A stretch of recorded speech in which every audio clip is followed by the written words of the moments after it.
But who better than me?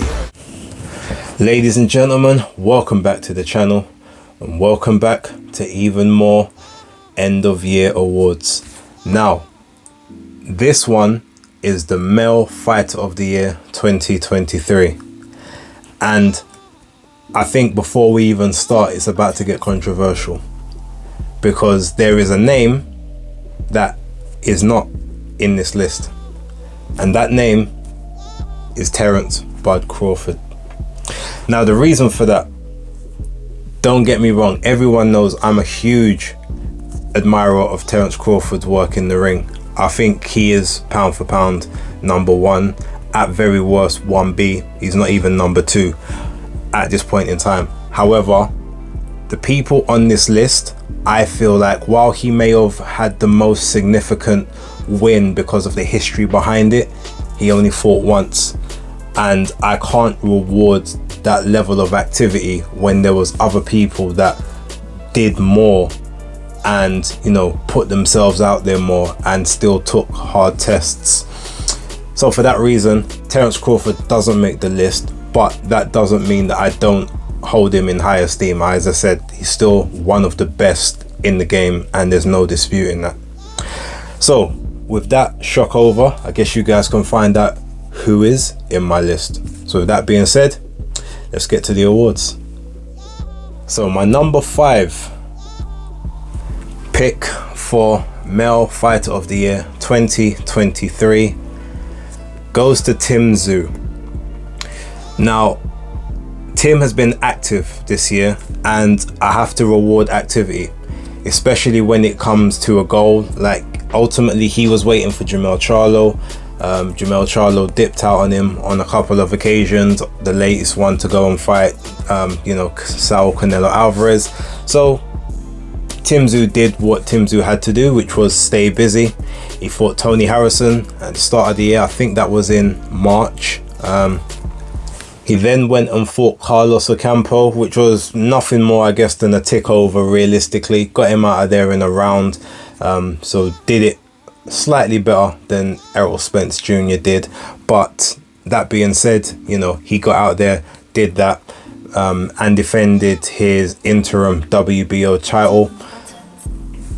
You had Jermell Charlo then got stripped of the belt as soon as he stepped in the ring against Saul Canelo Alvarez. So he got elevated to the full WBO 154 champ, super welterweight, and then straight after that went and fought Brian Mendoza in his first title defense, who at that moment had then, you know, done the unthinkable to most people and stopped the towering inferno Sebastian Fundora in devastating fashion. So he had an active year, and he put his name on the map, and he made it so people had to look at him as a serious threat in the 154 division.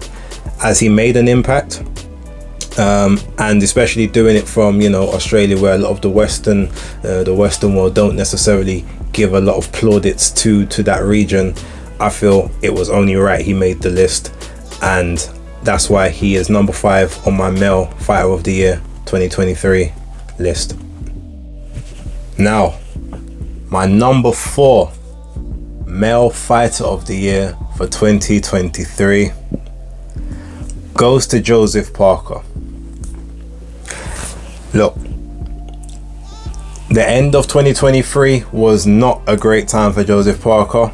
He brutally got beaten and knocked out by Joe Joyce, but rather than rest on his laurels, hold it against himself, go down on his knees, go down on his luck, and just maybe look for a big payday to cash out, he did nothing other than get active. He came back in January against Jack Massey, which wasn't a great performance for him, but he did win. It was a pretty lackluster performance, to be totally fair. He then went back to Australia and had a fight, I think it was against Faigu Opelu, which I believe was a 5th round. I think he got him out of there in the 5th round. Maybe a little bit earlier, it might have even been the 3rd. But he went over back home. No, was it Australia or was it New Zealand? It was one or the other. I think it might have been New Zealand actually. But either way, he's gone over there. Continued to stay active. That was around May time. In October, he was on the Battle of the Baddest undercard against Simon Keane, who had only had one defeat before. He wasn't a great fighter, but he was a big, strong guy. You saw some improvements from Joseph Parker. He went out there, brutally KO'd Simon Keane. I believe it was in the 5th round, off of an uppercut where Keane couldn't beat the count. Then, with 6 weeks' notice, he comes back and possibly at this point in time retires Deontay Wilder, who we don't know what he's particularly doing next. Now, regardless of my feelings of what Deontay Wilder was/is, the rest of the world seemed to see him as, one of the greatest heavyweights of this generation, or, one of the most dangerous, whatever. He totally nullified him, took away the game plan, hurt him several times, and for my money, pitched a complete shutout victory against him, when everyone else was writing him off, thinking he was just going there to basically get his chin taken off and catch a payday. More than anything else, he has been more active than any other heavyweight of consequence, not including Moses Atalma. But yeah, 4 fights within the calendar year. I have to give him that, and the significance of his last victory is the reason why he gets on the list. So that's why Joseph Parker, number 4 male fighter of the year for 2023. My number 3 male fighter of the year for 2023 goes to Lethal Leigh Wood. Now, the reason I give this to Leigh Wood, he again has shown that activity is key, especially when you want to build momentum and build your name, build rapport. I mean, he's got quite a few people over in the States not only calling his name, but people know who he is because he's been active. Now, at the start of the year, in February, I believe it was, he went in there against Mauricio Lara and was considered the underdog. Lara was the favorite.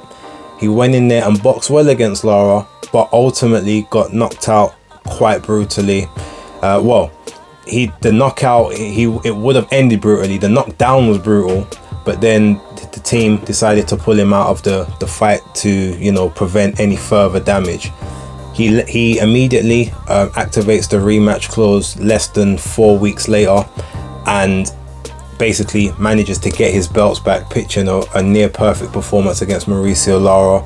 Now, obviously there were some maybe mitigating circumstances there. Lara did lose the belt on the scales, but that also meant that he came in overweight, came in less dehydrated and less drained than possibly Leigh Wood was. But Leigh caught him. He basically did a Sugar Ray Leonard, Roberto Duran on him.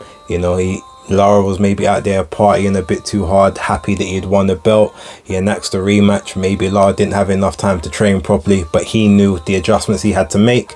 He made those adjustments, pitched a near perfect performance, and also knocked Lara down as well in the fight, and won a very, very clean, unanimous decision. And all the mistakes he made in the first fight were corrected in the space of a couple of months. That had to sort of be given high esteem, because again, he was the underdog in the fight, but he pulled it out. Then he goes on and faces Josh Warrington at the end of the year, and surprisingly again, I remember looking at the odds and he was looked at as a slight underdog again, especially as the fight drew closer. I think he was a favorite initially, and then it swung and he became the underdog by the time of fight night. And he had a very sort of bad first start to the fight. He started the first couple rounds okay, then Josh Warrington got on his chest, was dirty, rough, started to really sort of rock him with shots back and forth. But then Leigh managed to come through a crisis yet again that he's been known to do, with a devastating combination that knocks down Josh Warrington, and he ultimately then, as he gets up, is not lucid enough as far as the referee's concerned, not paying attention to the count, and he gets waved off, and Leigh Wood gets his second victory of the year, but in his third fight. So I give him the number 3 spot because he came back from adversity on 2 separate occasions, got the job done, showed up, showed out, and cemented himself as one of the prides of Great Britain at this moment in time in the UK. So for that reason, Leigh Wood is my number 3 male fighter of the year. So in at number 2, my number 2 male fighter of the year for 2023 goes to none other than Devin the Dream Haney. Now, this could be a bit controversial for some people.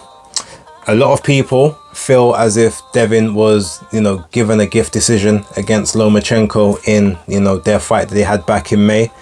And that's fair. However, when I scored the fight, and every time subsequently I've scored the fight, I scored it to Devin. That notwithstanding, he, gave Lomachenko the opportunity to be, to fight for the undisputed crown when, Loma didn't afford that same opportunity to him years before. He, he didn't have to pick Loma as a defense. He could have chosen to do something else, but, he signed that deal with Top Rank and that was a part of the agreement.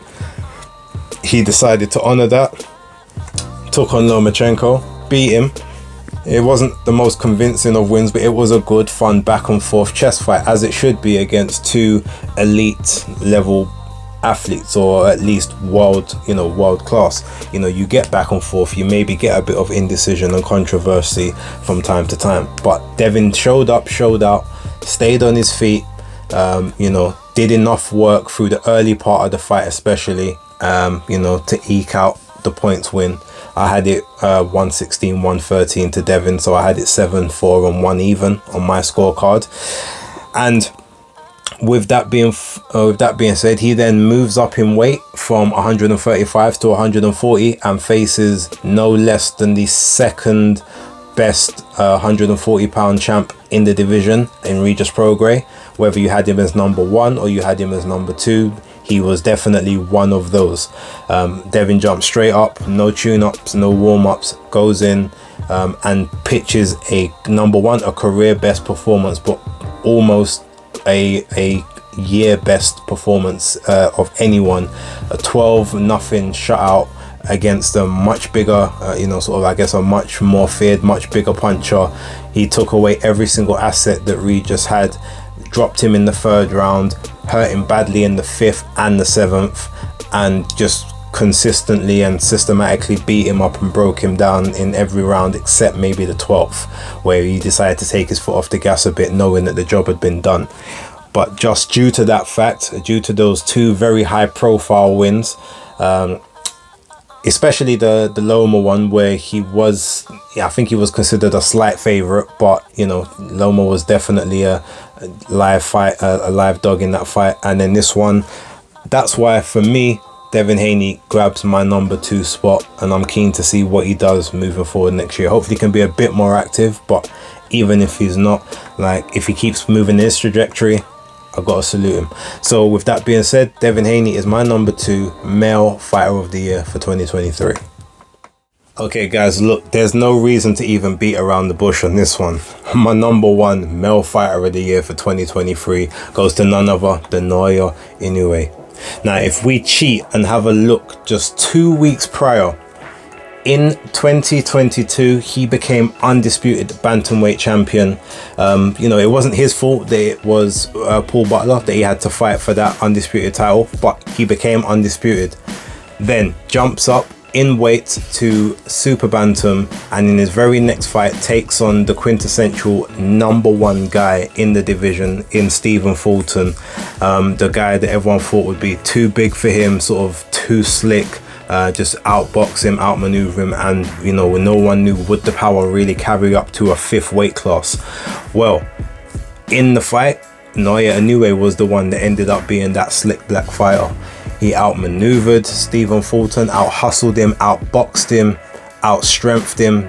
Every conceivable asset that Fulton was supposed to have in this fight, Inoue turned into a disadvantage and comprehensively beat him. There was, maybe 1 or 2 rounds where Fulton did manage to make adjustments and nick those rounds, but he literally was just fighting against the tide, even in the rounds that he possibly picked up, until I think the fight ended in the 8th from a brutal left hook, which started things off. It was a right hand that came over the top initially, then a leaping left hook which drops Fulton. Then he manages to get up, but then gets a big flurry and a big sort of right hand down the pipe in the corner, and makes the ref jump in to wave it off. So he goes in from there. First fight up at the new weight division, becomes a unified champion. Then in his very next fight sets up for the undisputed against the other unified champ, who had previously scored, I think it was a month before, scored basically an upset against MJ Akhmadaliev in Marlon Tapales, and he then managed to get rid of Tapales in 10 rounds. It was a very sort of tough fight. Not super tough for anyway, but he took some damage. He had to come through some moments himself, but it was very much controlled. Another pretty dominant performance from him, and yeah, Tapales goes down off of a straight right through the guard in the 10th round after being dropped in the 4th, and he just unable to make the count, and Inoue became 2-weight undisputed in just over 12 months. Never been done before in the male game, likely will never be done again, and he fought champions to acquire every single belt, no vacant titles. So with that being said, there's no other way but to give him his flowers and crown him as the 2023 male fighter of the year. If you've got any disputes, say them to yourself, because I'm not even going to debate with you. At this point in time, that's the list. Thank you very much for watching. I know I might get a bit of flack for the Terence Crawford thing, but I hope that people understand my reasoning and they respect that. If you don't, I will be prepared to have that discussion with you in the comments down below. But for right now, more awards coming up tomorrow. But thank you very much for watching, and until the next one, peace.